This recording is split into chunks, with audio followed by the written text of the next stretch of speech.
गरज नहीं है कि किस सिलसिले का है, जो भी वली है काबिले सद एहतराम है। तो मैं मुबारकबाद पेश करता हूँ मदरसा शेख आजम के ज़ेर तमाम जो ये जलसा मुनक्किद किया जा रहा है। मुद्दा जाफिज़ा ये है कि इस इदारे से आज कौम को 3 हुफ़ाज़ किराम अता किए जा रहे हैं, 3 हाफिज़ कुरान। अहले गुलशन ने जिसे कमज़ोर समझा था बहुत, उसने इस गुलशन में हंगामा मचा कर रख दिया। सारे तूफान चुप रहे और आंधियां चलती रहीं, एक पत्ते ने दरख्तों को हिला कर रख दिया। मैं दुआ करता हूँ मदरसा अशरफिया शेख आजम और जितने भी सुन्नी इदारे आपके खुशहाल पार्क में है, नाम खुशहाल है तो खुशहाल ही रहेगा इंशाअल्लाह। ये आप भी खुशहाल रहें। अब बातें होती रहेंगी, वक्त ज्यादा तवील गुफ्तगू की इजाजत नहीं देता और गुले गुलजार अशरफियत की आमद है। आप दीदारे पुर अनवार से मुस्तफीज होंगे, दस्त बोसी कदम बोसी का शरफ हासिल करेंगे। और जो लोग दाखिले सिलसिला न हुए हों, खुदा की कसम दामने अशरफ से वाबस्ता हो जाना, यहाँ भी सुरखुरू रहोगे, मैदान महशर में भी कामयाब रहोगे। तो करम फरमाया हुजूर सैयद नजर मियां ने कि दावत मोहब्बत इन हजरात के कबूल की और हमें भी ये शरफ हासिल हो रहा है कि माशाअल्लाह मुलाकात का शरफ फिर एक मरतबा हासिल होने जा रहा है। हजरात आइए अब बिला ताखीर मैं ये चाहता हूँ कि जिस खुसूसी खतीब को खुसूसी खिताब फरमाने के लिए मदऊ किया गया है, हजरत अल्लामा मुफ्ती शमशाद अहमद साहब किबला नईमी, उनसे आप मुलाकात करें, इस्तकबाल कर लीजिए। नारे तकबीर, पीछे वाले भी नारे रिसालत, उलमाए अहले सुन्नत जिंदाबाद, शेख आजम कॉन्फ्रेंस जिंदाबाद, जलसे दस्तारबंदी, जिंदाबाद, उलमाए अहले सुन्नत, जिंदाबाद, फैजाने की चौचो बरेली, जिंदाबाद, फैजाने गौसो ख्वाजा, जिंदाबाद, मदरसा शफिया शेख आजम, जिंदाबाद, बाशिंदगाने खुशहाल पार्क, नारे तकबीर, नारे रिसालत, हजरत अल्लामा मुफ्ती शमशाद अहमद साहब किबला नईमी, नारे तकबीर, नारे रिसालत। तशरीफ लाए हजरत अल्लामा मुफ्ती शमशाद अहमद साहब किबला नईमी, मुरादाबाद। आइए कुछ अर्ज करने से कबल हमसे मिलकर एक मरतबा आकाए नामदार, दोनों जहां के मालिक व मुख्तार, नाइब परवरदिगार अहमद मुजतबा मोहम्मद मुस्तफ़ा सल्लल्लाहु ताला अलैहि वसल्लम की बारगाह बेकसपना में झूम झूम कर दरूद पाक पढ़ें। पढ़िए बाबाद बुलंद, अल्लाहुम्मा सल्ली अला सय्यदिना व मौलाना मुहम्मदिन व बारिक वसल्लिम सल्लु अलैहि सलातन व सलामन अलैका या रसूलल्लाह सल्लल्लाहु ताला अलैहि वसल्लम। गम ज़दों के वास्ते गमख्वार होना चाहिए, गम ज़दों के वास्ते गमख्वार होना चाहिए। जिंदगी जीने का एक मयार होना चाहिए, जिंदगी जीने का एक मयार होना चाहिए। और मालो दौलत शान शौकत पास चाहे कुछ ना हो, मालो दौलत शान शौकत पास चाहे कुछ ना हो, आदमी को साहिबे किरदार होना चाहिए, आदमी को साहिबे किरदार होना चाहिए। अल्लाह तबारक व तआला ने अपने मुक़द्दस कुरान करीम में इरशाद फरमाया, वक़दा रब्बुका अल्ला ताबुदू इल्ला इय्याह। तुम्हारे रब का फैसला है, तुम्हारे रब का फरमान है, सिर्फ अल्लाह की इबादत करो। वबिल वालिदैन इहसाना, और अल्लाह फरमाता वालिदैन के साथ अच्छा सलूक करो। बड़ी तवज्जो के साथ आप हजरात मेरी गुफ्तगू सुने। ये उलमा मिंबर रसूल पर तशरीफ फरमा हैं। एक सवाल आलमे तसव्वुर में पैदा हो सकता है, परवरदिगार तूने अपनी इबादत के फौरन बाद वालिदैन के साथ अच्छा सलूक करने को हुक्म दिया। परवरदिगार आलम चाहता तो वालिदैन के साथ अच्छा सलूक करने का हुक्म देता, किसी और आयत के साथ भी जोड़ सकता था, किसी और आयत के बाद भी वो हुक्म दे सकता था। लेकिन परवरदिगार आलम ने अपनी इबादत का हुक्म देने के फौरन बाद ही वालिदैन के साथ अच्छा सलूक करने का हुक्म क्यों दिया? तो उलमा फरमाते हैं हकीकी एतबार से अगरचे जिंदगी परवरदिगार ने अता फरमाई है, मगर जाहिरी एतबार से जरिया परवरदिगार ने वालिदैन को बना दिया है। रिज़्क़ परवरदिगार अता फरमाता है, मगर परवरिश का जरिया परवरदिगार ने वालिदैन को बना दिया है। तरबियत का जरिया परवरदिगार ने वालिदैन को बना दिया है। इसलिए परवरदिगार आलम ने जहां अपनी इबादत का हुक्म दिया, उसके फौरन बाद परवरदिगार आलम ने वालिदैन के साथ अच्छा सलूक करने का हुक्म दिया। मेरे आका की हदीस पाक भी है, यहाँ रब ने कुरान में फरमाया मेरी इबादत करो, वालिदैन के साथ अच्छा सलूक करो। मेरे आका भी इरशाद फरमाते हैं, तुम चाहते हो अल्लाह राजी हो जाए, रसूलुल्लाह राजी हो जाए, तो अपने माँ बाप को राजी कर लो। तुम्हारे माँ बाप राजी हो जाएंगे तो अल्लाह उसका रसूल राजी हो जाएगा। नारे तकबीर, नारे रसालत, फजाइले शबे बारात, अज़मते वालिदैन। सुभान अल्लाह, सुभान अल्लाह। आज आपने देखा होगा शबे बारात के मौका पर न जाने कितने लोग व्हाट्सएप, फेसबुक, तरह तरह के ऐप हैं, उन पर अपने दोस्तों से, अहबाब से माफी मांगा करते अनजाने जाने अनजाने में। कोई गलती हो गई हो तो मुझे माफ कर देना, कोई खता हो गई हो तो मुझे माफ कर देना।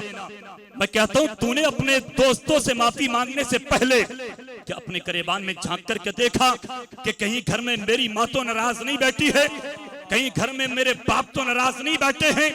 ये उलमा मौजूद हैं, अगर माँ घर में नाराज बैठी है या बाप घर में नाराज बैठे हैं तो कितनी भी माफिया मांग ले, कितना भी अपने दोस्तों से माफी को तलब कर ले, जब तक तेरे माँ बाप राजी नहीं हो सकते, तेरे माँ बाप तुझको माफ नहीं कर सकते, उस वक्त तक परवरदिगार तुझे माफ नहीं फरमा सकते। आज आप दुनिया की तारीख उठा करके देखें, अफसोस होता, दिल रोता है। न जाने कितने माँ बाप आपको ऐसे मिलेंगे, घर में 2-2, 4-4 बेटे जवान, मगर माँ हाथ में कटोरा लेकर दरबदर की भीखे मांगती नजर आ रही। कितने आपको ऐसे मिल जाएंगे, घर में बेटे जवान मगर बाप बुढ़ापे के आलम में भी अपनी पीठ पर बोझ लाता नजर आता है, शहर कस्बों में रक्षा चलाता नजर आता है। कितने माँ बाप आपको ऐसे मिल जाएंगे, घर में बेटे जवान हैं, अच्छा मकान, बेहतरीन लिबास, अच्छा सोने का बिस्तर, मगर माँ बाप 2 टाइम की रोटी के लिए तरसते हैं। कितने माँ बाप ऐसे हैं जो घर से दरबदर होने पर मजबूर हो गए, घर से बाहर को निकल गए। मैं कहता हूँ तुमने माँ की अहमियत को नहीं समझा, तुमने बाप के मकाम को नहीं पहचाना। आओ हदीस मुस्तफा को उठाओ, जब मेरे तुम्हारे आका ने रब के मुकद्दस घर काबे का जिक्र किया है, अन्नज़रू इला वजिल काबती इबादा, वही मेरे तुम्हारे पैगंबर ने वालिदैन का जिक्र किया। आका फरमाते हैं काबे को देखना इबादत है, अन्नज़रू इला वजिल वालिदैन इबादा। आका फरमाते हैं जैसे काबे को देखना इबादत है, इसी तरीके से वालिदैन के चेहरे को देखना भी इबादत है।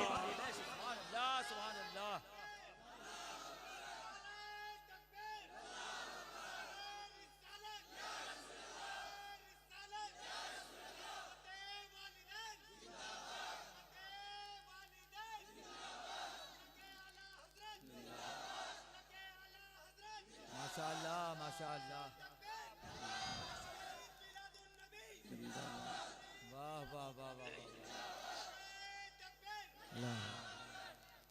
माशाअल्लाह। हमारे भाई नौजवान हैं, नारा लगाया अल्लाह सलामत रखे, और आप सब लोग मोहब्बत से सुन रहे हैं, जवाब दे रहे हैं, अल्लाह आपको भी सलामत रखे। हम सबको अल्लाह रब्बुल इज्जत अपने हबीब के सदके सलामत रखे। बात आपके समझ में आ रही है नहीं? आका ने जहां काबे का जिक्र किया कि काबतुल्लाह को देखना इबादत, रब के मुकद्दस घर को देखना इबादत है, वही आका फरमाते वालिदैन के चेहरे को देखना भी इबादत। आका ने फरमाया जो अपने वालिदैन को मोहब्बत की नजरों से एक मर्तबा देखेगा, अल्लाह ताला उसको 1 हज मकबूल का सवाब अता फरमाता है। सुभान। 2-4 लाख रुपए लगाकर कोई हज करके वापस पलट करके आ गया, कोई गारंटी नहीं है अल्लाह ने उसका हज कबूल किया नहीं किया। हालांकि 3 निशानियां बताई गई हैं, 3 निशानियां बताई गई है, मैं उधर जाना नहीं चाहता। आका फरमाते हैं अगर उसका दिल के अंदर नरमी पैदा हो जाए, हज करके वापस आकर दिल के अंदर नरमी पैदा हो जाए और वो गुनाहों से नफरत करने लगे और नेकियों से मोहब्बत करने लगे, तो समझ लो अल्लाह ने उसका हज कबूल फरमा दिया। और अगर दिल के अंदर नरमी पैदा नहीं हुई लोगों के लिए, वो गुनाहों से नफरत नहीं हुई और नेकियों से रग़बत यानी नेकियों की तरफ उसका दिल माइल नहीं है, अब भी गुनाह करता है, तो समझ लो शायद अल्लाह ने उसका हज कबूल नहीं फरमाया। लेकिन 2-4 लाख रुपए लगाकर हज करके आ गए, कोई गारंटी नहीं कबूल हुआ क्या नहीं हुआ। मगर मेरे तुम्हारे आका फरमाते जो माँ बाप को मोहब्बत की नजरों से एक मर्तबा देखे, अल्लाह ऐसे हज का तवाब अता फरमाता है जो बारगाहे मौला में कबूल हो गया हो। सहाबा बोले आका अगर 2-4 मर्तबा देखे, ये उलमा तशरीफ फरमा है, मैं वजाहत कर दूं, दिन में 1-2 मर्तबा नहीं, अगर कोई बेटा या बेटी अपने माँ बाप को मोहब्बत की नजरों से एक दिन में अगर 100 मर्तबा देखेगा तो अल्लाह ताला उसको 100 हज मकबूल का सवाब। बताइए कमी कहाँ किसकी है हमारी? मोहब्बत की नजरों से नहीं देखते, आज तो माँ बाप को आंखें फाड़ कर देखते हैं, देखते नहीं। नौजवान मेरी बात का बुरा नहीं माने, अगर माँ बाप नाराज हैं तो उनसे माफी मांग लें और इसी रात में तौबा कर लें सच्चे दिल से। आज मजमे से उठ करके जाएं, शेख आजम कॉन्फ्रेंस है, तो आप तौबा करके सच्ची तौबा करके, आका फरमाते हैं ताइबो मिन ज़म्बी कमल्ला ज़म्बाला, कि गुनाहों से सच्ची तौबा करने वाला ऐसे हो जाता गोया उसने गुनाह किया ही नहीं। इस माँ के पेट से पैदा हुआ और माँ से मोहब्बत करना, बाप के साथ प्यार करना, मोहब्बत करना, ये मेरे आका ने हमको सिखाया, मेरे नबी ने सिखाया। तो मालूम है जब आका नहीं आए थे तो माँ को कितना मनहूस समझा जाता था। एक बेटा बाप के इंतकाल के बाद माँ के चेहरे को देखना गवारा नहीं करता था। सुबह सवेरे काम पर निकलता, माँ के चेहरे पर नजर पड़ जाती तो वापस पलट करके आ जाता, कहता काम पर नहीं जाऊंगा, मेरी नजर मनुष्य औरत के चेहरे पर पड़ गई। ऐसे हालात थे कि इंसानियत का खून हो चुका था, शराफत और तकद्दुस का जनाजा निकल चुका था। मगर मेरे आका दुनिया में तशरीफ लाए, देखा लोग माओ से प्यार नहीं करते, तो ये हदीस पाक मिशका शरीफ में भी है, बुखारी शरीफ में भी है, अबू दाऊद शरीफ में भी है, तिरमिजी शरीफ में भी है।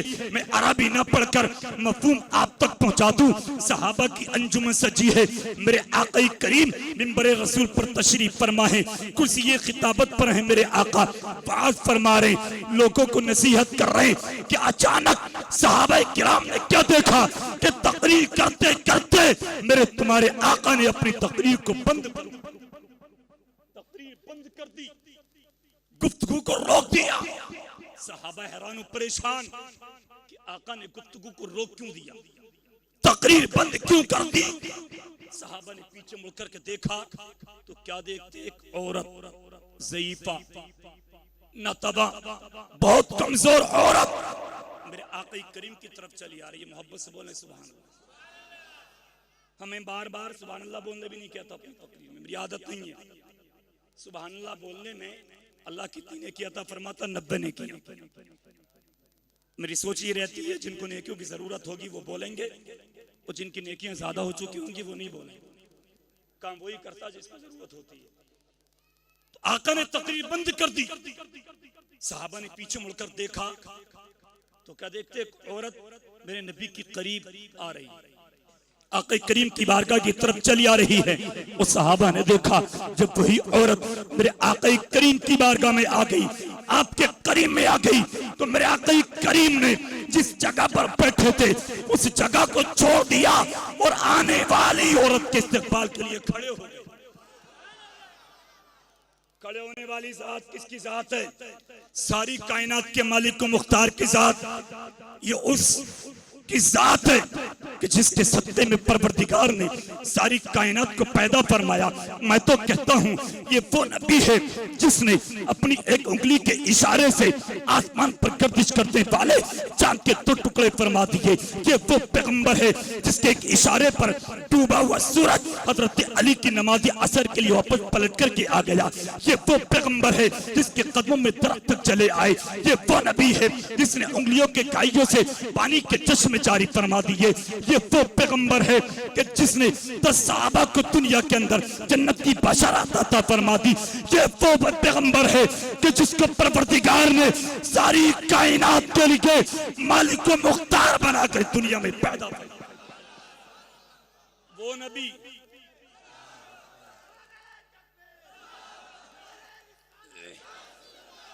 माशाअल्लाह, बहुत उम्दा इस्लाही गुफ्तगू हो रही भाई। माशाअल्लाह माशाअल्लाह, जिंदाबाद जिंदाबाद, माशाअल्लाह, वाह वाह वाह वाह वाह, सुभान अल्लाह सुभान अल्लाह। वो नबी एक औरत के लिए खड़े हो गए, एक ज़ईफा के लिए, एक कमजोर औरत के लिए।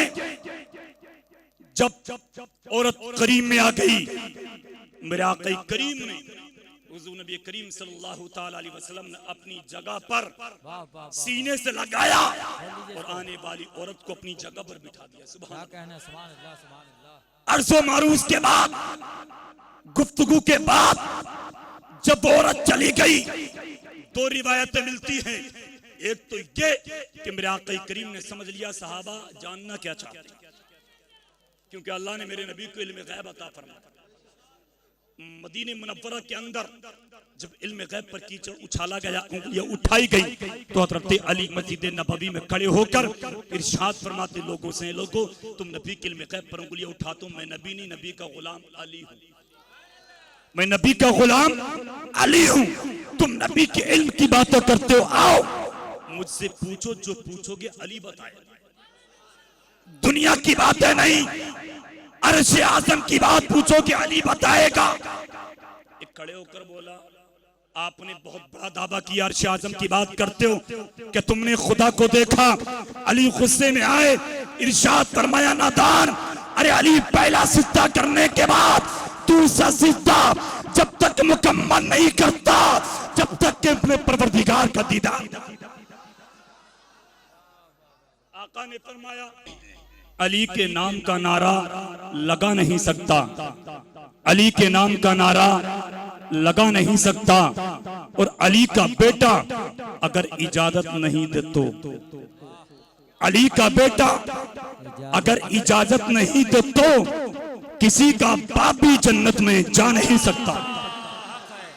नारे तकबीर, नारे रिसालत, खानदान अहले बैत, सुभान अल्लाह। जो शख्स महफिल हैदर में जा नहीं सकता, अली के नाम का नारा लगा नहीं सकता, अली का बेटा अगर इजाजत न दे तो किसी का बाप भी जन्नत में जा नहीं सकता।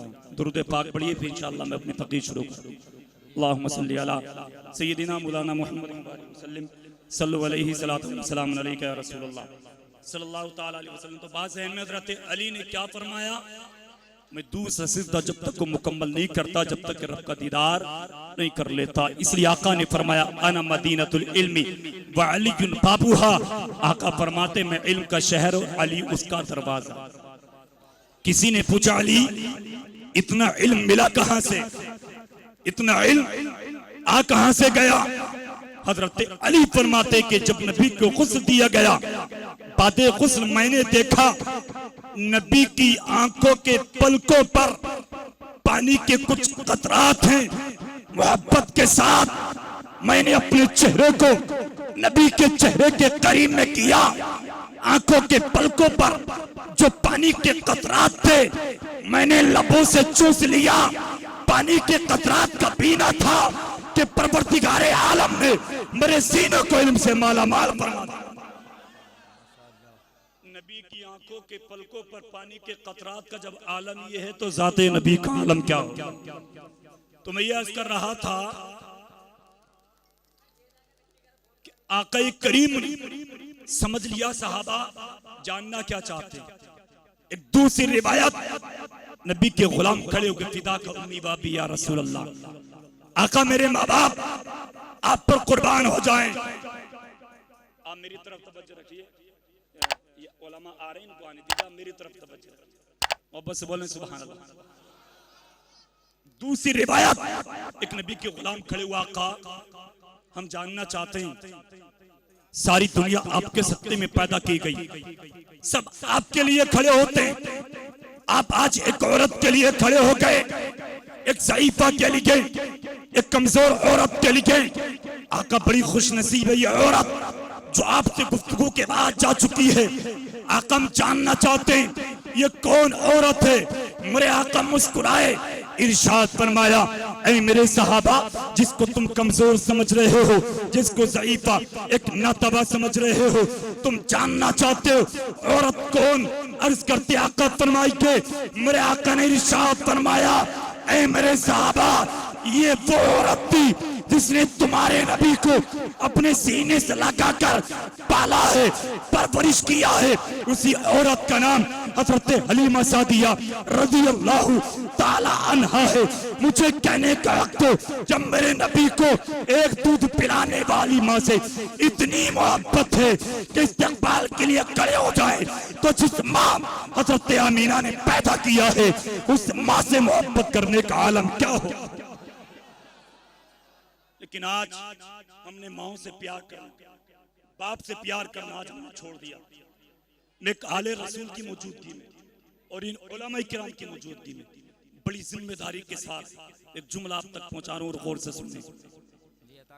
और मैं आले रसूल है, मिंबर रसूल पर मैं गुजारिश और ये अरीजा पेश करूंगा, अगर मेरा जुमला ये गलती पर हो तो मेरी इस्लाह फरमाएं, इसी वक्त फरमाएं, मैं इंशाअल्लाह कबूल करने को भी तैयार। मेरे आका ने फरमाया, आलिम दीन के चेहरे की ज़ियारत जिसने की, हदीस पाक के गोया उसने मेरे चेहरे की ज़ियारत की। और यहाँ आलिम से मुराद बामल आलिम। मुफ्ती जलालुद्दीन सूती रहमतुल्लाह ताला अलैह ने उलमा की दो किस्में की हैं। कभी मौका मिला तो इस पर भी गुफ्तगू में चाहता ये था कि कुरान और साहिब कुरान पर गुफ्तगू की जाए, दस्तारबंदी का जलसा है। लेकिन आज हालात इतने बिगड़ गए कि माँ बाप को आज औलाद कुछ समझ नहीं रही, कुछ नहीं समझ रही, और ये सोच रहे हैं हमारे सब हमें कामयाबी मिल जाएगी, नहीं मिल सकती। आका ने फरमाया, आलिम के चेहरे की ज़ियारत जिसने की उसने मेरी ज़ियारत की। जो बाअमल आलिम की बात बैठा, का फरमाते मेरे पास बैठा, जिसने उससे मुसाफा किया उसने मुझसे मुसाफा किया। लेकिन एक जुमला मैं आपको देता हूँ, आप कितना भी उलमा की ज़ियारत करो, उलमा के हाथों को चूमो, उनके कदमों में चले जाओ, उलमा को छोड़ के अपने पीर के कदमों में चले जाइए, उनके बाद तिरवार रात बैठे रहिए, उनसे मुसाफा कीजिए, चेहरे की ज़ियारत करते रहिए। मगर घर में माँ नाराज बैठी है, बाप नाराज बैठे हैं, तो अल्लाह ताला आलिम दीन की ज़ियारत करने को, उसके पास बैठने को, मुसाफा करने को कबूल नहीं फरमाएगा। मैं कहता हूँ पीर से भी पहले, आलिम से भी पहले सबसे बड़ा पीर तुम्हारे घर में तुम्हारी माँ बैठी है, तुम्हारे बाप बैठे, बाप के हाथों को चूम ले, माँ के हाथों को चूम ले, बाप की पेशानी को चूम ले, माँ के हाथों को चूम ले। मैं पूरी जिम्मेदारी के साथ कहता हूँ, जिस दिन मैंने तुमने ये अपना मिजाज बना लिया, ये तरीका बना लिया, माँ के बाप के हाथों को चूमेंगे, बाप की पेशानी को बोसा देंगे, तो इंशाअल्लाह हर मंजिल पर परवरदिगार कामयाबी हमें को अता फरमाएगा। और माँ बाप हमारे हक में दुआ कर देंगे तो परवरदिगार उस दुआ को ज़ाया नहीं जाने देगा, बल्कि औलाद के हक में कबूल समझ रहे। लेकिन आज हम इन चीजों से बहुत दूर होते चले जा रहे हैं ना। हजारों किलोमीटर का सफर तय करके बुजुर्गान दीन के मज़ारात पर जाते हैं। मत सोचिएगा मैं मुनकिर नहीं, हकीकत में फैज मिलता, लेकिन कितना अच्छा होता तुम बुजुर्गान दीन के दायरे में जाते और जब वापस पलटते, अगर माँ बाप के नाफरमान थे तो फरमा बरदार बनकर आते, बेनमाजी थे तो नमाजी बनकर के आते, तुम ज़कात नहीं देते थे, मालिक निसाब हो तो तुम ज़कात देने वाले बनकर के आते, तो कितना अच्छा होता, फैज मिलता। लेकिन माँ बाप जब तक घर में नाराज रहेंगे, अल्लाह ताला जब तक हम और आपको कामयाबी अता नहीं फरमा सकता। दुनिया पैसे के पीछे भागती है, मैं कहता हूँ पैसा तुम्हारे पीछे भागेगा। तुम एक काम कर लो, जब सुबह सवेरे दुकान खोलने के लिए जाओ, माँ के हाथों को बोसा दो, कहो माँ मेरे हक में दुआ कर देना, मैं दुकान खोलने जा रहा हूँ। बाप से कहो, बाप की पेशानी को चूम कर, बाप मेरे हक में दुआ कर देना, मैं फला सफर पर जा रहा हूँ, तिजारत करने जा रहा हूँ। उलमा फरमाते हैं कि जो आका फरमाते हैं कि जो माँ बाप अपनी औलाद के हक में दुआ करते हैं, परवरदिगार वालिदैन की दुआओं को औलाद के हक में ऐसे कबूल फरमाता है जैसे अल्लाह ताला एक नबी की दुआ उम्मती के हक में कबूल। आज हम कुछ करने को तैयार हैं और याद रखिए अगर माँ बाप नाराज है माँ बाप तो अल्लाह ताला किसी भी सदक़े को कबूल नहीं फरमा सकता। यहाँ की मसाजिद में नहीं बल्कि खाने काबा में जाने के बाद आप अपनी पेशानी को झुका दें, अल्लाह ताला तब भी आपके सजदे को कबूल नहीं फरमा सकता। अगर जिम्मेदार लोग हों तो पीछे बच्चे थोड़ा शैतानी कर रहे हैं, उनको खामोश करें। आप मेरी तरफ तवज्जो रखिए, इंशाअल्लाह वो काम भी हो जाएगा। मोहब्बत से बोले सुभान अल्लाह। आरिफ भाई पीछे देखिए, आरिफ भाई अगर पीछे देखो, माँ बाप नाराज है, नाराज अल्लाह ताला इबादत कबूल नहीं फरमाता। अंतहबता अमालुकुम व अंतुम ला तशउरून, अल्लाह ने कुरान में फरमाया तुम्हारे अमल बेकार हो जाएंगे, तुम्हें खबर तक नहीं होगी। अमल ऐसे बेकार होते हैं। हमने नमाज भी पढ़ी, ज़कात भी दी, कुरान की तिलावत भी की, रोजा भी रखा, मगर माँ को नाराज कर दिया, बाप को नाराज कर दिया, किसी का हक मार लिया, किसी को सता दिया, किसी पर जुल्म कर दिया, तो ये हमारे जो अमल हैं ये इसी हमें खबर तक नहीं होती और बेकार हो जाते, तबाह बर्बाद हो जाते। माँ को नाराज करके किस अंदाज में इबादत कबूल नहीं होती। बड़ा मशहूर वाकया मैं आपके सामने पेश करता हूँ और आप दिल लगा कर सुने, मुझे उम्मीद है इंशाअल्लाह आपका ईमान ताज़ा होगा। बड़ा मशहूर वाकया हज़रत मालिक बिन दिनार रहमतुल्लाह ताला अलैहि हज करने को, हज़रत मालिक बिन दिनार जब हज करने को गए और अरकान अदा किए तो आप अल्लाह की बारगाह में दुआ करते करते करते करते आपको नींद आ गई। अर्ज क्या कर रहे थे, परवरदिगार बहुत सारे लोग हज को आए हैं, क्या तूने सबका हज कबूल फरमा लिया, क्या सबकी इबादत को कबूल कर लिया? दुआ करते करते सो गए। ख्वाब में किसी कहने वाले ने कहा, ऐ मालिक बिन दिनार, इस साल हज को तो बहुत लोग आए, परवरदिगार आलम ने एक को छोड़कर सबका हज कबूल फरमा लिया। खुशहाल पार्क के जिंदा दिल मुसलमानों खोर करना आपको बताया भी गया। जिसका हज कबूल नहीं हुआ उसका नाम मोहम्मद बिन हारून है और बल्ख का रहने वाला। अल्लाह ताला ने उसका हज कबूल नहीं फरमाया। हजरत मालिक बिन दिनार उठे, सोचने लगे बहुत बड़ा गुनाहगार होगा, बहुत बड़ा पापी, बहुत बड़ा मुजरिम होगा, चलो मिला जाए, मुलाकात की जाए, उस शख्स को देखा जाए कि जिसके हज को अल्लाह ने कबूल नहीं फरमाया। आपने तलाश करना शुरू किया, बल्ख के खैमे किधर हैं, बल्ख के लोगों के खैमे किधर गाड़ रखे हैं, किस जानी में वो लोग। हजरत मालिक बिन दिनार तलाश करते करते पहुंचे, मालूम किया बल्ख के लोगों के खैमे के करीब पहुंचे।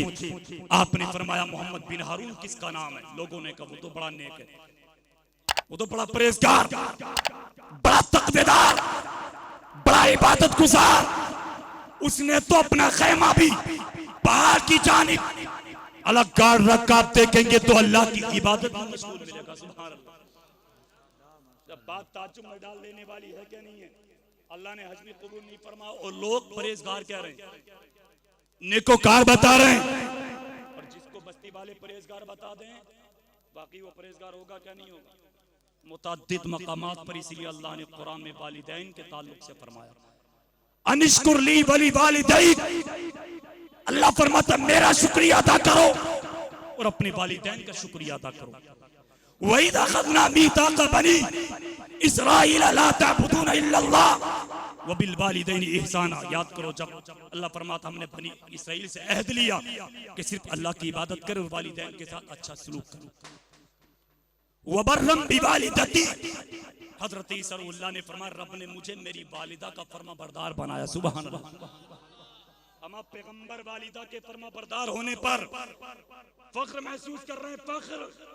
और आपने वालिदा का जिक्र क्यों किया, वालिदैन का क्यों नहीं किया? उलमा समझ गए। आपको समझाने के लिए बता दूं, हजरत ईसा अल्लाह के वालिद नहीं थे। हजरत मरियम को बगैर शादी के, बगैर शोहर के अल्लाह ने एक बेटा ईसा रूहुल्लाह अता फरमाया। सुभान अल्लाह। और जब कौम ने तोहमत लगाने की कोशिश की, कहा मरियम पता बच्चा कहाँ से लाई? अर्ज करती है परवरदिगार रब ने फरमाया फिक्र न कर, बच्चे की जानिब इशारा कर दे। फअशारत इलैहि, हजरत मरियम ने इशारा किया बच्चे की जानिब, पूछ लो इससे। कालू कैफ नुकल्लिमु फिल महदी सबिय्या, कौम बोली बच्चा कैसे बताएगा? अभी पालने में है, झूले में है, मरियम तेरी आगोश में है, अभी तो दूध पीता बच्चा है, कैसे कलाम करेगा? हजरत मरियम ने कहा मुझे नहीं मालूम, पूछो बच्चा बताएगा। इतना कहना था। काला इन्नी अब्दुल्लाह आतानी किर किताबा वजअलनी नबिय्या। हजरत ईसा रूहुल्लाह पालने से बोल उठे, ऐ लोगों मैं अल्लाह का बंदा हूँ, परवरदिगार ने मुझे नबी बनाकर किताब देकर दुनिया में पैदा किया। अल्लाह ताला के मुक़द्दस पैगंबर ने पहले ये क्यों फरमाया मैं अल्लाह का बंदा हूँ? इसलिए फरमाया कहीं लोग मुझे रब का बेटा ना समझ लें, क्योंकि बगैर बाप के पैदा किया था ना।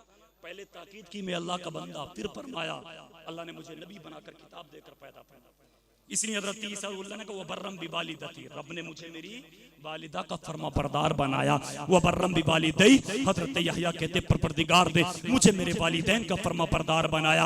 और सुनिए जिस जगह पर ये आयत का जुज़ है, अनिश्कुर ली वली वालिदै, कंजुल ईमान उठाइए, उलमा मौजूद हैं, उसी कंजुल ईमान में लिखा है अगर औलाद नफ नमाज की तरफ को जाए, माँ आवाज लगा दे बेटा इधर आ, बाप पुकारे बेटा इधर आ, तो जरूरी है, शरीयत का मसला है, आप नफ नमाज को छोड़ दें, माँ बाप की बात को सुनने के लिए चले जाएं। पता चला नफ नमाज पर मुकद्दम है वालिदैन की। आज किस गफलत में बैठ कर जिंदगी गुजार रहे हैं, किस गफलत निगाहों पर गफलत के पर्दे डालकर जी रहे हैं, क्या समझ रहे हैं? आज माँ बाप लगा रही है, बेटा दोस्तों के साथ जा रहा, कुछ पता ही नहीं है। और आज कोशिश, हालात ऐसे हो गए कि मुझे चाहे दोस्त की बात की बुनियाद पर सिनेमा हॉल को आबाद करना पड़ जाए, मगर माँ बाप की बात को नहीं मानूंगा। भले जिना करना पड़ जाए मगर दोस्त की दोस्ती न टूटे, चाहे शराब पीना पड़ जाए मगर दोस्त की दोस्ती न टूटे। आप ये दोस्तियां कब तक करेंगे, कहां तक रह जाएंगी? ये दोस्तियां दुनिया की हद तक रह जाएंगी। वला यसअलु हमीमुन हमीमा, कल क़यामत के दिन मैदान महशर में अल्लाह फरमाता गहरा दोस्त दोस्त के बारे में युबस्सरूनहुम, हालांकि वो अपने दोस्त को देखता होगा कि आज आज़ाम में गिरफ्तार है, मगर दोस्त देखेगा नहीं। जब दोस्त नहीं देखेगा तो आप क्यों ऐसी दोस्तियां करते कि जो आपको गुनाह की तरफ लेकर के चला जाए? मैं कहता हूं आपको दोस्ती करना तो दोस्ती कीजिए, मगर ऐसी दोस्ती कीजिए आप नमाजी ना हो तो आपका दोस्त आपको नमाजी बना दे, रोजेदार बना दे, कुरान का कारी बना दे, वालिदैन का फरमा बरदार बना दे। अगर ऐसी दोस्ती आपने इख्तियार की है तो वो दोस्ती दुनिया में भी काम आएगी, इंशाअल्लाह कल क़यामत के दिन मैदान महशर में भी काम आएगी। वरना ऐसी दोस्ती में पड़ गए, सिनेमा हॉल आबाद, जिनाकारी, शराब नोशी, माज़अल्लाह अल्लाह माफ फरमाए, अगर ऐसी दोस्ती में पड़ गए तो समझ लें खैर नहीं है। लोग कहते बहुत हैं जो होगा देखा जाएगा कब्र में, ऐसे कहते कहते न जाने कितने चले गए और कब्रिस्तान भरे पड़े। ऐसे लोगों से वो कुछ नहीं कर, कोई पता जिंदगी का, कोई भरोसा जिंदगी का, कब गुजर जाए, कब चली जाए, कब किस हादसे के शिकार हो जाए, कोई पता नहीं। तो मेरा कहने का मकसद और आपसे मुखलिसाना ये अपील है, सबसे पहले आप अपने माँ बाप को राजी कीजिए, अल्लाह की इबादत कीजिए, जिंदगी में आपके 4 चांद लग जाएंगे और इंशाअल्लाह आपको कामयाबी मिल जाएगी। हजरत मालिक बिन दिनार पहुंचे, खैमे के करीब जाकर के देखा बाकी मोहम्मद बिन हारून अल्लाह की इबादत में मशगूल है। सुभान अल्लाह, कहते यार बड़ा अजीब बंदा अल्लाह की इबादत में मशगूल और परवरदिगार ने इसके हज को कबूल नहीं फरमाया। आपने सलाम किया अस्सलाम वालेकुम व रहमतुल्लाह, जवाब दिया वालेकुम अस्सलाम व रहमतुल्लाह, और मोहम्मद बिन हारून बल्कि बोले ऐ मालिक बिन दिनार बताओ किस काम से आए हो? सुभान अल्लाह। हजरत मालिक बिन दिनार कहते कभी मुलाकात ही नहीं की मैंने उससे, कभी मिला ही नहीं, कभी मैंने उसको देखा ही नहीं, मगर उसने तो मुझे ताज्जुब में डाल दिया कि मेरा नाम बताया। उसका मालिक बिन दिनार बताओ किस काम से आए हो? कहते मैंने मना किया, बस यूं ही आ गया मुलाकात के लिए। कहा नहीं बताओ काम क्या? कहते मैंने 2 मरतबा मना किया, बस यूं ही आ गया। 3री मरतबा का उसने बताओ काम क्या? कहते मैंने मना किया, 3 मरतबा मना किया। तो बाद में मोहम्मद बिन हारून बल्कि ने कहा मालिक बिन दिनार क्या रात तुमने ख्वाब में नहीं देखा कि अल्लाह ताला ने सबका हज कबूल फरमा लिया और मेरा नहीं फरमाया? अल्लाहु अकबर। अमाजी बंदा ख्वाब को भी जानता हज़रत मालिक बिन दीनार, उनके नाम को भी जानता। कहते हैं मालिक बिन दीनार, क्या रात आपसे किसी ने नहीं कहा था सब काज कबूल हो गया, मगर मोहम्मद बिन हारून बल्कि काज कबूल नहीं हुआ।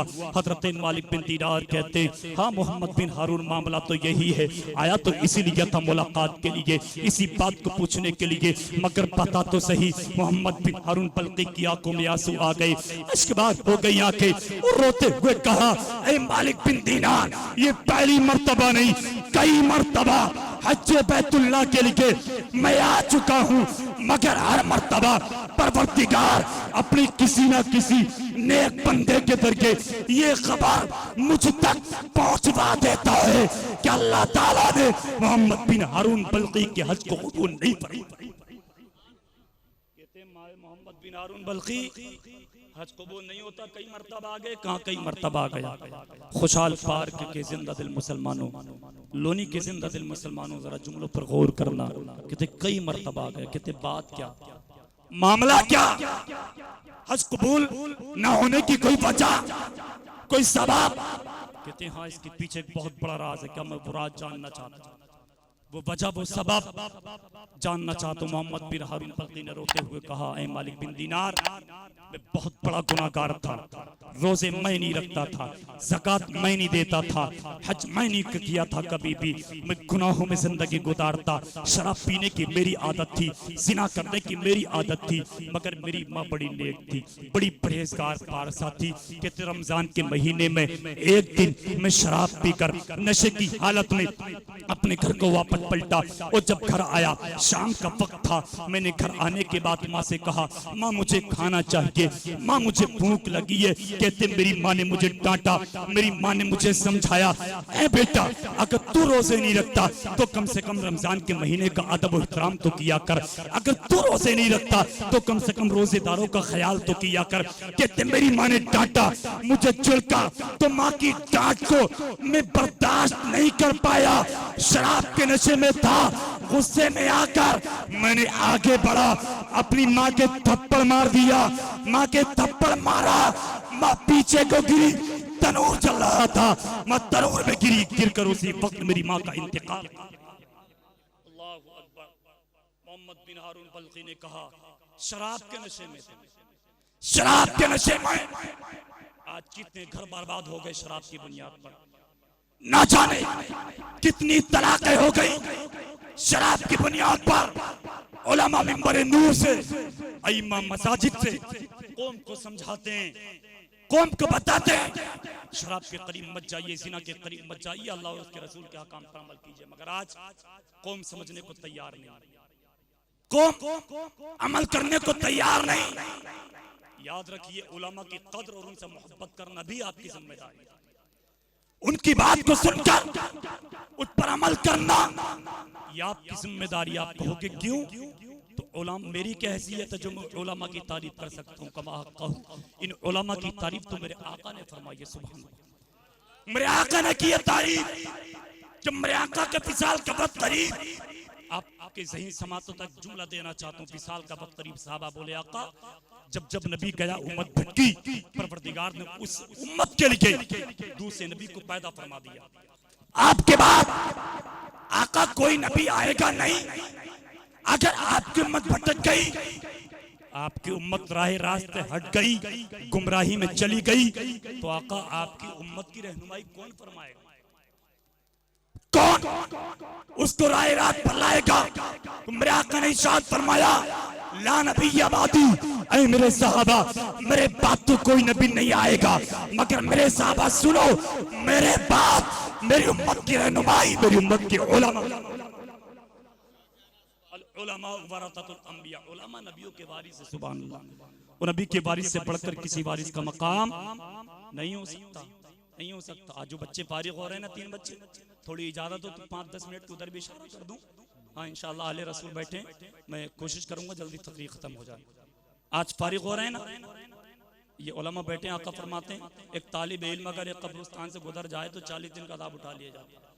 कितने दिन का? 40 दिन का अदाब उठा लिया जाता है। और इल्म जो ना, इतनी बड़ी अहमियत है इसकी कि हमें मालो दौलत की हिफाजत करना पड़ती है, करती है क्या नहीं? और हजरत अली फरमाते इल्म की हिफाजत करना नहीं पड़ती, बल्कि इल्म वाले की हिफाजत फरमाता। माल दुनिया में रह जाएगा, इल्म उसके साथ कब्र में भी जाएगा। माल सिर्फ दुनिया की हद तक है, दुनिया में फायदा उससे हासिल किया जा सकता, लेकिन इल्म दुनिया में भी फायदा, कब्र में भी फायदा, हश्र में भी फायदा देता। और इन उलमा की आप सुभान अल्लाह, दुनिया तो दुनिया, जन्नत में भी जरूरत पड़ेगी। सुभान अल्लाह। मैंने एक हदीस पाक में पढ़ा, ईमान ताज़ा हो गया, हज़रत जाबिर से मर्दी है वो हदीस पाक, हर जुमे को रब का दीदार जन्नतियों को हुआ करेगा। सुभान अल्लाह। रब फरमाएगा मांगो, तलब करो, कोई तमन्ना हो तो। हज़रत जाबिर से मर्दी आका फरमाते हैं कि उस वक्त लोगों के समझ में नहीं आएगा क्या मांगे, क्या तलब करें। लोग मशवरा करेंगे क्या किया जाए।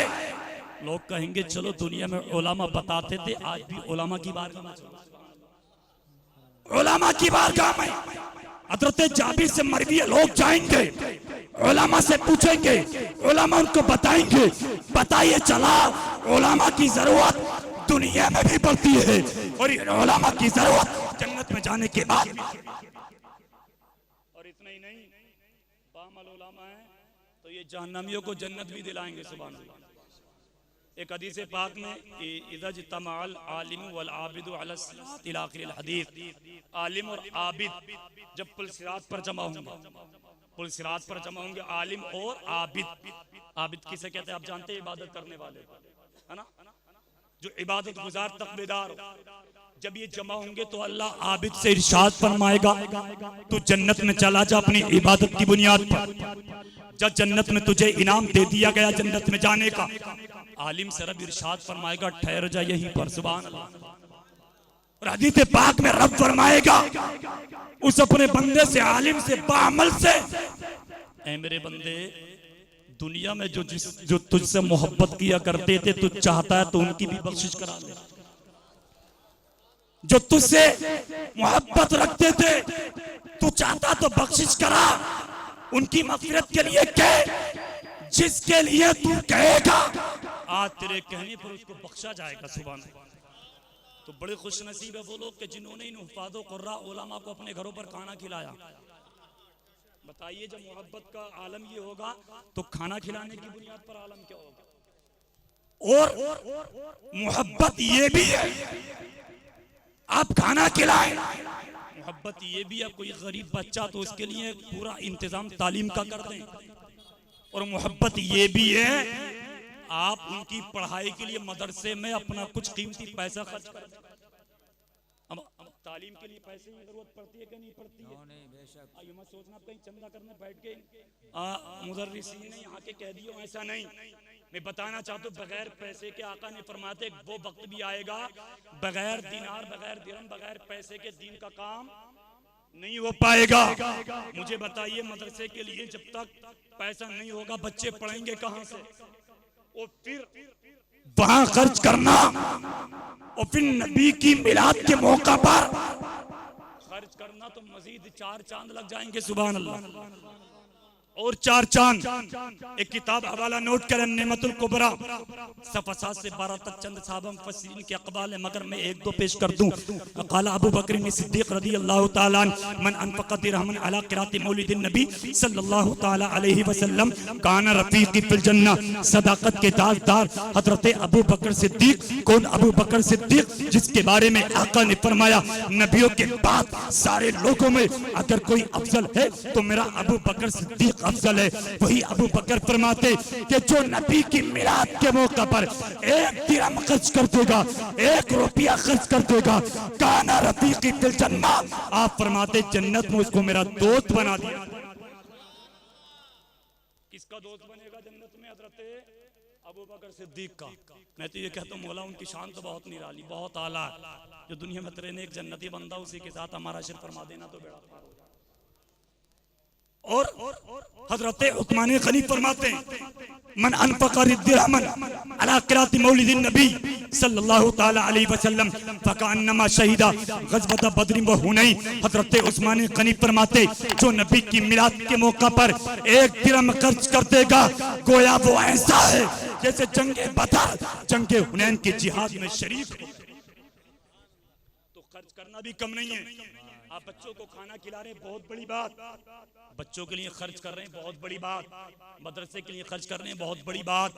अल्लाह तौफीक दे तो आज इस जलसे के मौका पर आपसे जितना हो सके मदरसा अशरफ गौसे आजम के लिए आप ज्यादा से ज्यादा खर्च करें और बच्चों की तालीम का जरिया आप खुद बन जाएं, क्योंकि आप अपना कीमती खून पसीने की कमाई हुई रकम आप देंगे, बच्चों से तालीम हासिल करेंगे, बाअमल बन जाएंगे।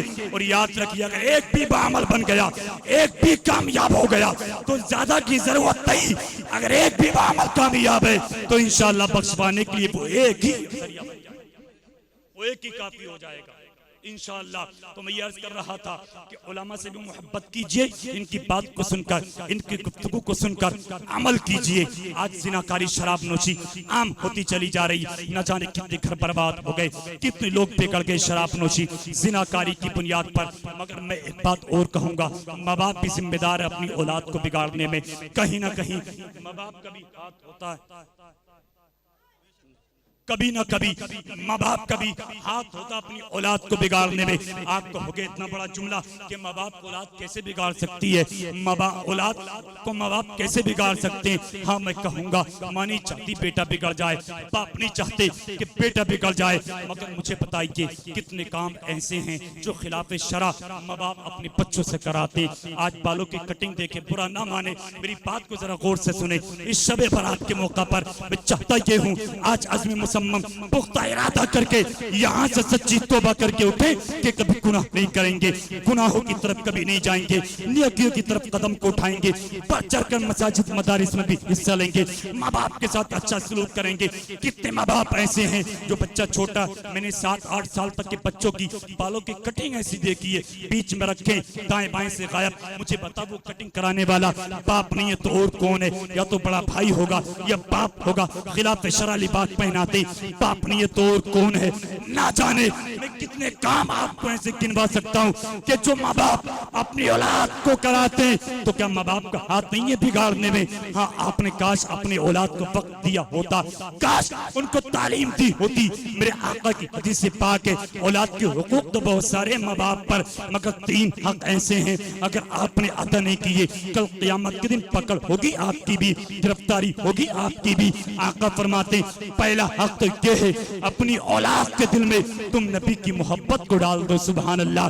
दूसरा हक तुम्हारी औलाद का तुम पर ये है कि अपनी औलाद के दिल में अहले बैत की मोहब्बत को डाल दो, सुभान अल्लाह। आका फरमाते तीसरा हक तुम्हारी औलाद का तुम पर ये है कि अपनी औलाद के हाथ में तुम रब की मुकद्दस किताब कुरान करीम को अता करो।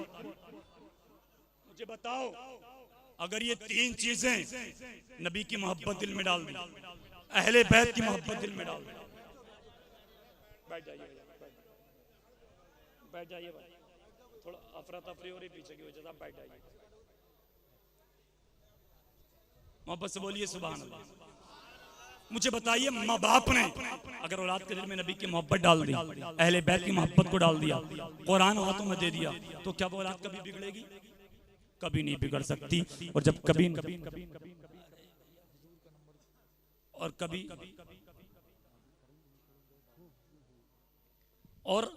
कभी नहीं बिगड़ सकती। अब जब औलाद कभी नहीं बिगड़ेगी तो मुझे बताइए माँ बाप के साथ अच्छा सलूक करेगी क्या नहीं करेगी?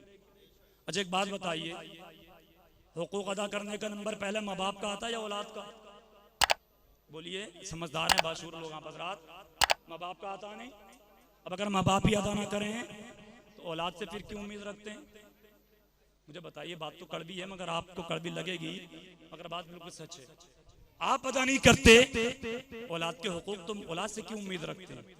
पहले आप अदा कीजिए, नबी की मोहब्बत उनके दिल में डालिए, अहले बैत की मोहब्बत को उनके दिल में डालिए, अपनी औलाद के हाथ में रब के मुकद्दस किताब कुरान करीम को दीजिए, फिर देखिए आपकी औलाद आपके साथ कैसा सलूक करती है। मगर अब्बा नमाजी ना हो तो बेटे को कैसे सिखाएंगे? माँ नमाज नहीं पढ़ती हो तो बेटियों को कैसे नमाज पढ़वाएगी? खुद ही दीनदार नहीं तो औलाद को दीनदार कैसे बनाएंगे? आप भी दीनदार बनिए, औलाद को भी दीनदार बनाइए। शराब नोशी, ज़िनाकारी, अय्याशी, बदकारी की जानिब आपके बच्चे हैं तो पूरी पूरी तवज्जो रखिए, उनसे उनको रोकिए, सख्ती कीजिए। हज़रत मालिक बिन दीनार से मोहम्मद बिन हारून बल्कि कहते बात आपके जहन में, इंशाअल्लाह इस बात के बाद मैं अपनी गुफ्तगू को ख़त्म भी कर लूँगा। मोहम्मद बिन हारून बल्कि कहते हैं मैं बड़ा गुनाहगार था, सियाकार था, मुजरिम था। रमज़ान के महीने में एक दिन में घर में आया, माँ से कहा माँ मुझे खाना दे दे। माँ ने डांटा, मैंने बुरी माँ की बात बुरी लग गई, माँ को ढकेल दिया। तनूर जल रहा था, माँ तनूर में गिर करके जल करके मर गई। माँ का इंतकाल हो गया। मैं शराब के नशे में था, लोगों ने मुझे अंदर कमरे के अंदर बंद कर दिया।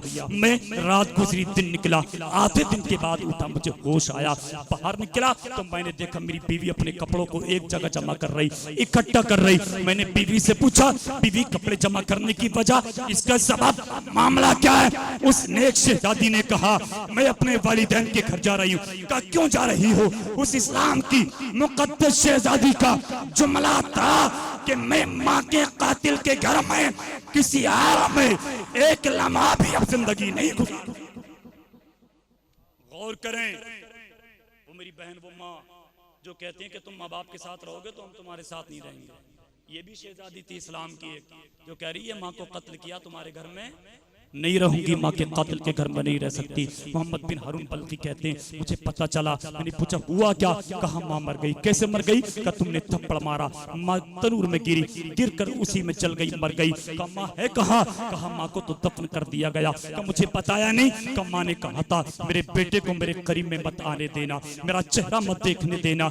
मोहम्मद बिन हारून हजरत मालिक बिन दीनार से कहते उसी वक्त मैंने अपनी बीवी से पूछा बता मेरा हाथ कौन सा चला था? मेरी बीवी ने बताया कि उसी वक्त कुल्हाड़ी को उठाया, मैंने अपने हाथ को काट दिया। हजरत मालिक बिन दीनार कहते मैंने देखा वाकई उसका हाथ भी नहीं था। मोहम्मद बिन हारून बोले ऐ मालिक बिन दीनार, हाथ मैंने काट दिया, जितनी दौलत थी मैंने सब अल्लाह की बारगाह में खर्च कर दी। उसी वक्त से मैंने सच्ची तौबा अल्लाह की बारगाह में कर ली। मैं नमाज़ें मैं पढ़ता हूँ, कुरान मैं पढ़ता हूँ, ज़कात मैं देता हूँ, हज करने मैं बार बार आता हूँ। मगर मोहम्मद बिन हारून ने कहा ऐ मालिक बिन दीनार, मैं कई मर्तबा हज को आ चुका हूँ, मगर कोई ना कोई ये कह देता है कि अल्लाह ताला ने तेरे हज को कबूल नहीं किया। अल्लाहु अकबर, जरा गौर करें, गौर। वो माल भी दे चुके साहब, नमाजों की पाबंदी, कुरान की तिलावत, ज़कात दे रहे हैं। मैं आप कितनी इबादत कर लेते होंगे 24 घंटे में? जरा गौर कीजिए गरेबान में झांक कर। और अम्मा नाराज बैठी हो, अब्बा नाराज बैठे हो तो क्या हम कामयाब हो सकते हैं? नहीं हो सकते। कहते मोहम्मद बिन हारून के माँ ने भी एक थप्पड़ मारा। हजरत मालिक बिन दीनार बोले मैंने कहा तू है इतना बड़ा जालिम तो जो माफ ना किया जाए। कहते मैं थप्पड़ मार कर वापस पलटा, मैं अपने खेमे के अंदर आया, अपने कमरे अपने हुजरे में आया, सो गया। मेरे आका ख्वाब में तशरीफ लाए, सुबहान अल्लाह। आका ने फरमाया ऐ मालिक बिन दीनार, मोहम्मद बिन हारून बल्कि को तू भी नाराज करके आ गया, तुमने भी नाराज कर दिया। कहते आका हाँ वो है इतना बड़ा पापी, इतना बड़ा गुनहगार, इतना बड़ा मुजरिम कि उसको माफ ना किया जाए। जब रब ने माफ नहीं फरमाया, अल्लाह इबादत कबूल नहीं फरमाता, तो मैं कौन होता हूँ उसको माफ करने वाला, थप्पड़ ना मारने वाला? इसलिए मैंने थप्पड़ मारा। अब जरा माँ की ममता देखे, माँ का प्यार देखे, माँ की मोहब्बत देखे। आका ने फरमाया ऐ मालिक बिन दीनार, उसको माफी मिलेगी, कल क़यामत के दिन मैदान महशर में मिलेगी। और कहते आका दुनिया में ना मिली तो मैदान महशर में कैसे मिलेगी? थोड़ी सी वजाहत में आपके सामने किए देता हूँ। आका ने फरमाया ऐ मालिक बिन दीनार, जब मैदान महशर कायम होगा, नफसी नफसी का आलम होगा, कोई किसी का मददगार नहीं होगा।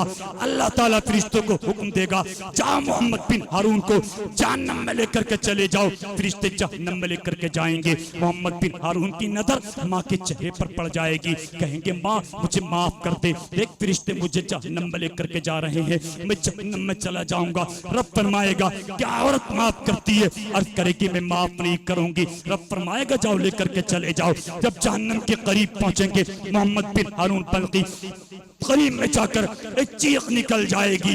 अर्ज करेंगे माँ मैं तेरा वही बेटा हूँ, दुनिया में अगर मैंने बिस्तर पर पेशाब कर दिया था, सर्दी की लंबी लंबी रातों में तूने गीले में सोना गवारा कर लिया, मगर मुझे सूखे में सुलाया।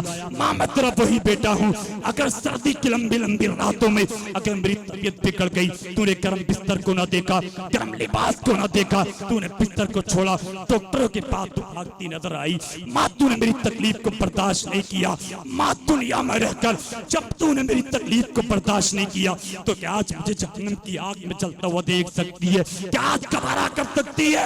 कसम खुदा की, तारीख में आता माँ का दिल तड़पेगा, माँ की ममता मचल जाएगी, अर्ज करेगी परवरदिगार मैंने अपने बेटे की खताओं को माफ कर दिया, तू भी अपने फजलो करम से मेरे बेटे को माफ कर दे। इधर माँ माफ फरमाएगी, उधर रब की रहमत को जोश आएगा। अल्लाह फरमाएगा ऐ मेरे फरिश्तों जब माँ ने माफ कर दिया तो आज मैंने भी इसके बेटे की तमाम खताओं को माफ कर दिया। जहन्नम नहीं बल्कि जाओ इसको जन्नत की तरफ लेकर के चले। अंदाजा लगा ये अम्मा नाराज है तो बेटा जहन्नम, अम्मा राजी हो जाए तो बेटा जन्नती। लेकिन लेकिन लेकिन ये समझ लें, अब ये मत समझना कि सिर्फ अम्मा अब्बा को राजी कर लिया और इबादत को छोड़ते रहो तो काम चल जाए। हाँ समझ रहे हैं, माँ बाप को भी राजी करना जरूरी है और रब की इबादत करना भी जरूरी है। अल्लाह ने दोनों चीजों का हुक्म दिया है, वालिदैन की इताअत भी रब की इबादत भी, दोनों चीजों को इंसान करेगा तब उसको कामयाबी मिलेगी। ऐसा नहीं कि वालिदैन को राजी कर ले इबादत को छोड़ दे, इबादत कर ले वालिदैन को छोड़ दे, दोनों काम करने पड़ेंगे। इबादत भी है, वालिदैन की इताअत भी है, तो इंशाअल्लाह जिंदगी में चार चांद लगेंगे, दुनिया में भी कामयाबी मिलेगी, अल्लाह कब्र में भी अता फरमाएगा और इंशाअल्लाह उसकी जात से उम्मीद है कि परवरदिगार मैदान महशर में भी कामयाबी अता फरमाएगा। इबादत और इताअत दोनों जरूरी। तो वालिदैन को भी चाहिए कि अपनी औलाद के हुकूक अदा करें, अपनी औलाद के हुकूक अदा करें ताकि औलाद अपने माँ बाप के साथ अच्छा सलूक करे। अच्छा बाप के साथ कैसा सलूक किया जाए, माँ के साथ कैसा सलूक किया जाए, ये तालीम कहाँ से मिलती है? मदारिस इस्लामिया से, मदरसा अशरफिया शेख आजम में आप अपने बच्चों को भेजें तालीम के लिए, वहाँ से सबक मिलेगा कि माँ के साथ कैसा सलूक किया जाए। मैं नहीं कहता कि आप डॉक्टर मत बनाइए, इंजीनियर मत बनाइए, अल्लाह तौफीक दे, डॉक्टर बनाइए, इंजीनियर बनाइए, बहुत बड़ा प्रोफेसर बनाइए, जितनी तौफीक दे अपने बेटों के हाथ में ताकतवर कलम दीजिए, जितनी तौफीक दे अल्लाह आप डिग्रियां दिलाइए, लेकिन उन डिग्रियों से पहले कम आप अपने बेटे को दीनदार बनाइए।